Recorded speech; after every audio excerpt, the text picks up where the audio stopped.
Meteotsunamis. You may have never heard the term. It's a weather-related phenomenon that happens around the world and here in the Great Lakes. Atmospheric weather events like a fast-moving thunderstorm, squall line, or a derecho could bring the right ingredients to create a meteotsunami. If you visualize it, think of a boat, one of the big ore carriers, moving through the water, and it's pushing that bow wave out. Well, the thunderstorm winds and the changes in air pressure with it do something very similar.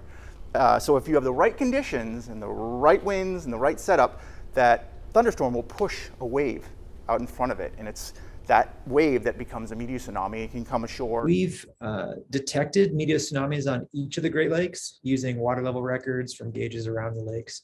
But certainly there are hot spots, primarily southern Lake Michigan and Lake Erie. And that really has to do with both the shape of the lake, the depth of the lake, and the kinds of weather we get at the southern end of the Great Lakes. The most recent significant meteotsunami on Lake Michigan struck Ludington, Michigan on April 13th, 2018.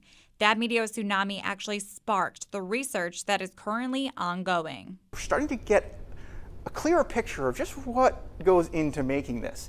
And so we've started to deploy some buoys out there that will help us detect if this rise in water, this air pressure change, this wind change is starting to occur out here. And that could give us potentially, up to an hour, half an hour, if we detect that rise in water and we know it's, that may be just enough time to get people away from the coast. And that meteotsunami buoy is located in the southern basin of Lake Michigan. So on the top side, we have a barometer that we are collecting data from.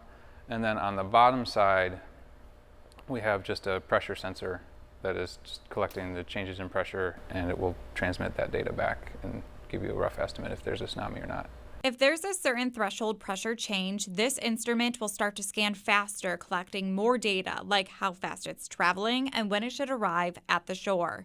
Scientists at the Great Lakes Environmental Research Laboratory located in Ann Arbor, Michigan, are busy at work collecting data about this type of weather event. What we're doing in this case is actually trying to collect some data, make some measurements of those meteorologically induced tsunamis so that we can create some kind of a warning system, some kind of a forecast system to warn people about these events that happen so infrequently on the Great Lakes. Meteotsunamis come in a variety of sizes and can be dangerous, so make sure to know the forecast and always be weather prepared. I'm meteorologist Kylie Miller.